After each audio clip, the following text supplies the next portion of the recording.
एकनाथ खडसे यांनी पुन्हा एकदा गिरीश महाजन यांच्यावर टीका केली। लोढांनी गिरीश महाजनांच्या गुलाबी गप्पा सांगितल्या। महाजनांचे काही फोटो सीडी असल्याचं देखील सांगितलं। प्रफुल्ल लोढाकडे महाजनांची संपूर्ण माहिती आहे, परंतु महाजनांचा लोढांवर दबाव असल्याचं देखील आता एकनाथ खडसे यांनी म्हणत काही खळबळजनक विधानं केलेली आहेत। तर सत्तेसाठी महाजनांनी माझ्यावर आरोप केले असं खडसे म्हणतायत। तर माझ्यावर अनेक गुन्हे दाखल केले, माझ्या मागे ईडी लावली, नुसते गुन्हे दाखल झाले तरी मी राजीनामा दिला, महाजनांकडे जमीन वगैरे नाही, मग इतकी संपत्ती कशी, असा सवाल देखील त्यांनी उपस्थित केलेला आहे। ही गोष्ट खरी आहे की लोढांच्या बरोबर माझा फोटो आहे, तो फोटो खरा आहे।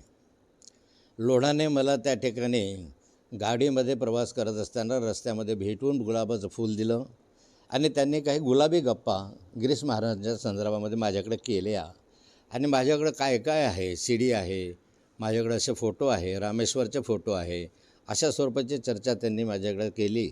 बाकी गुलाबी भाषणाची काही चर्चा, हेच गुलाबी भाषणं चालवते गिरीश महाराजांच्या कर्तृत्वाचे। माझे चॅलेंज का स्वीकारत नाही गिरीश भाऊ तुम्ही?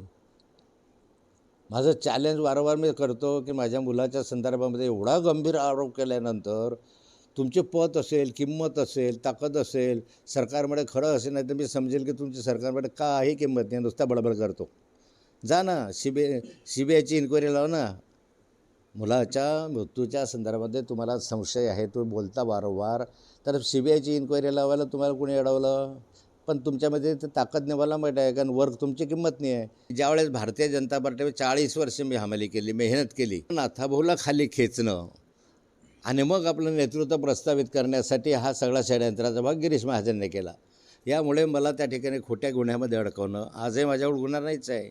मी काही जमीन घेतलेली नाही, 1 रुपया मी लावलेला नाही, एक मीटिंग घेतली आणि कॉन्फ्लिक्ट ऑफ इंटरेस्टसाठी मला त्याच्यामध्ये अडकवलं आणि ईडीची चौकशी केली।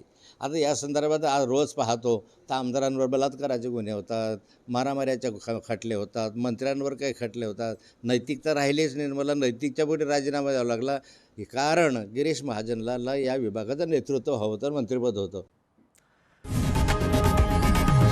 लोकशाही मराठी ऐका, पहा, जागरूक रहा।